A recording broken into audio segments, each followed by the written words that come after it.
Kevin wrote a Huff Puff story about Pat, a young Marine in Beirut, about his feelings, his impressions. How did he feel about his father taking on Reagan? Private Little, trying to be supportive of Sergeant Little, at the same time knowing he's under command and knowing Reagan is Commander-in-Chief. Pat said, "It's simple. I follow my Commander-in-Chief and I love my dad." The next break came September 22nd. Ex-Marine, Secretary of State Schultz, sitting beside the Commandant of the entire United States Marine Corps, in sworn testimony before the United States Senate Committee, mistakenly called Lebanon Vietnam. A picture was snapped by an alert news hawk at the exact instant the words, "Oops," left his lips, and Schultz, with his hands over his face, the Commandant with his hands over his mouth, looked like the statue of two of the three "Hear no evil, see no evil, do no evil" monkeys. Big letters over the picture. Oops! This picture I shipped to every Delaware Valley media person who would listen. This was the limited amount of public pressure I had available to me. And there were limited newsworthy issues for Dan Mad. However, I followed my plan. I stuck with the rules of evidence. I refused to say anything as Huff and Puff, and I had to have another source for anything I said. I responded only to questions and answered yes or no. No promises or predictions made to anyone, unless asked to explain my reasoning. Then I took off with my insulting one-liners.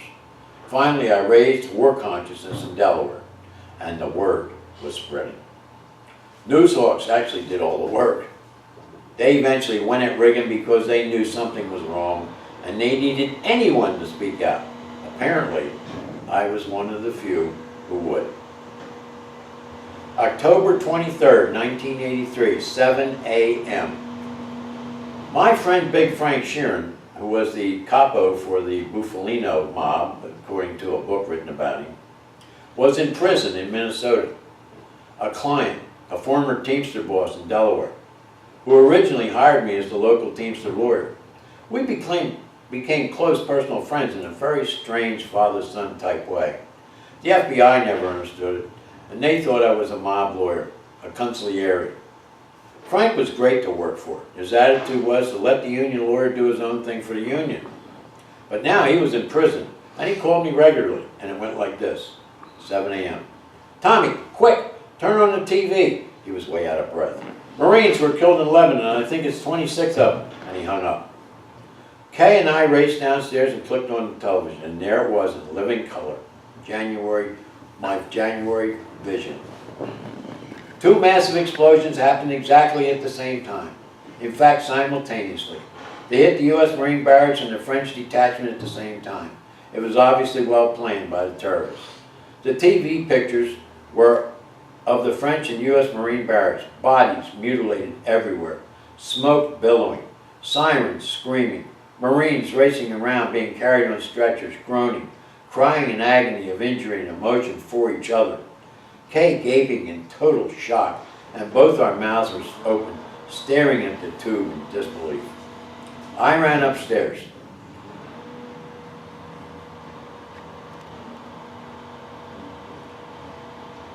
Lay on my bed, took a deep breath, and tried to quiet myself and zazen. I drifted slowly into meditation and I begged. This is the most important question I will ever ask. Is he all right? I heard nothing. No click, no sound, no sight, no vision, no feeling, no emotion. And then all of a sudden, a sense of absolute peace. I knew Pat was all right, and the fight was on. No more nice guy. All day our phone rang off the hook. Kay avoiding everyone in total shock and fear, crying, distraught, very emotional, and very distrustful of me. She was afraid I was totally losing it. I said, "Kay, this is the only day anyone will ever listen to us, no matter whether Pat's dead or alive. I can tell you right now, he's safe. He's okay. We have to let the media into our life. We can't keep them out. They have to see our every feeling and sincerity. They have to know we're real. We have to let them see for themselves that we're crying for all the peacekeepers, not just ours. This issue is a world issue now, not a family issue. It isn't ours anymore. We can't stay private. This is our mission. Kay reluctantly agreed. She knew I could go on a roll with the media and seen it many times before. She knew my ego could be disastrous when I got involved in a public issue. What she did not understand was my private spiritual commitment that I had just had. Because I had a press conference in August warning about this event, a writer representing People magazine requested to sit all day with us and watch while we strained at the TV and agonized at each face, looking for any sign for Pat. Permission granted. News journal reporters requested. Permission granted. Radio stations requested interviews. Permission granted. Permission granted to anyone. An open door policy. I knew full disclosure cured all ills. And the day of equity was here, and the law of one was going to rule. I insisted to Kay. We only have 48 hours to convince anyone we're real, Kay. It's all I could say. If we aren't sincere, they'll never report it. What we are reporting is our sincerity, our agony, and our real feelings. We got a big bet on the line. Our only son may be dead. We have to make a stand now no matter which way it cuts. We must be an example of our faith in God.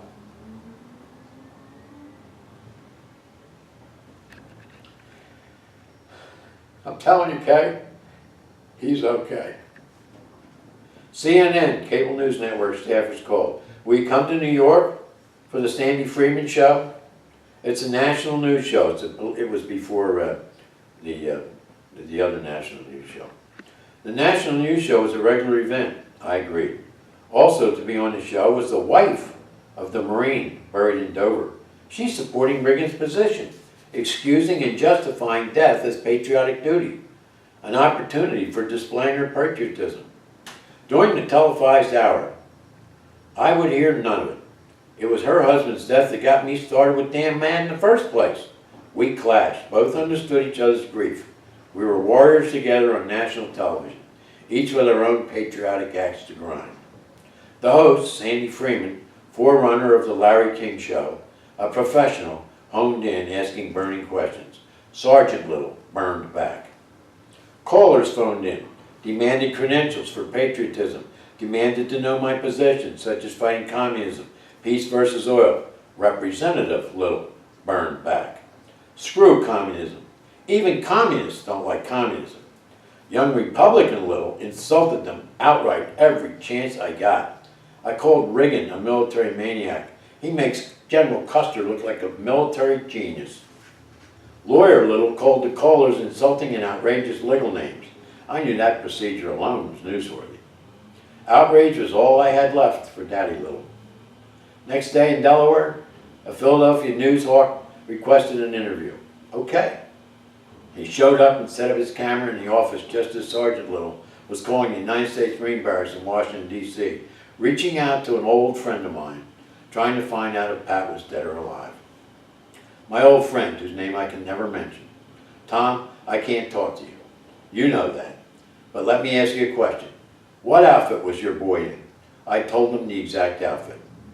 There was a bit of a silence. He said, the boys in the building were all attached to headquarters and service battalion, meaning clerks, typists, cooks, corpsmen, Navy personnel. They are ancillary personnel to the grunt battalion. Your son was dug in a quarter of a mile away. Grunts weren't in the building.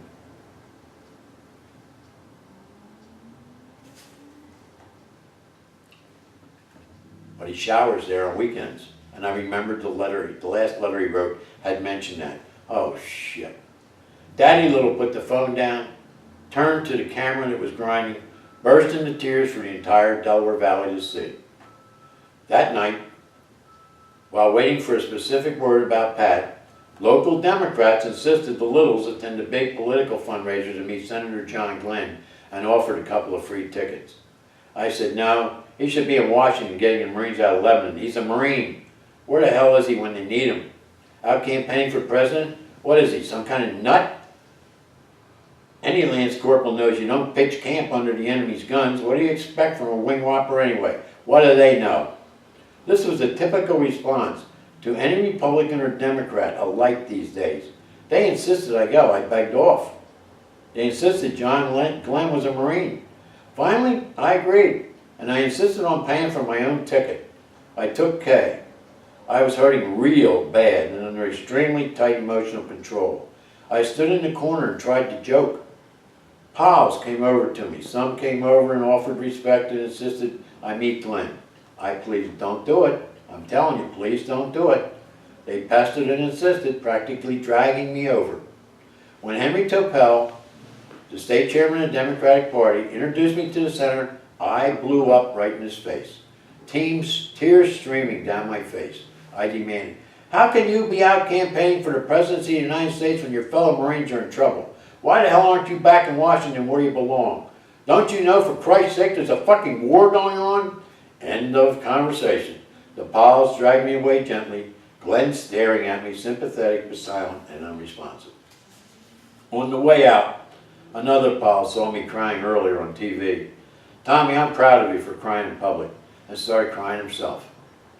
Old political enemies were patting me on the back, sympathetic, actually caring. Some of them tearing and crying seemed like they actually meant it. Fear had taken hold in Delaware. Politicians had seen it. I walked through my law office door Thursday morning after court. My secretary was crying. AT&T had set up special phone lines for survivors to call families back in the States and let them know they're alive. I had missed the call. She took it. She was ecstatic. That's okay. I just talked to him. And I think that'll be about enough for today.